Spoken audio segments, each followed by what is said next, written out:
Welcome to the Learning Pines YouTube. We hope this video helps. In this video, I will explain how to connect your Wagon R Bluetooth to your phone. First, make sure your phone's Bluetooth is active and visible to other devices.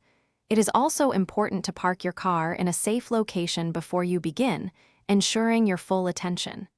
Then, navigate to the infotainment system's main menu to access the Bluetooth settings. This initial setup takes just a few moments. Once in the infotainment system, select the Bluetooth option from the main menu. You will then see an option to pair new device or something similar, which you should choose.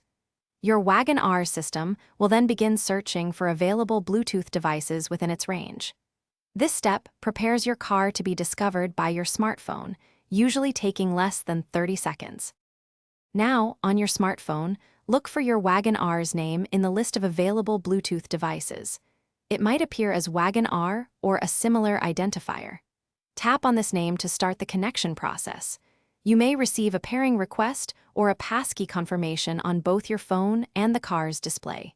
Simply confirm these to proceed, usually within 10 seconds. After confirming the pairing, a success message should appear on both your phone and the Wagon R's infotainment screen. Your phone is now successfully connected, allowing you to make and receive calls hands-free and stream your favorite audio. To ensure everything is working perfectly, try playing some music or making a quick test call. Enjoy your new, seamless connection. Thanks for watching. Consider subscribing if we helped you.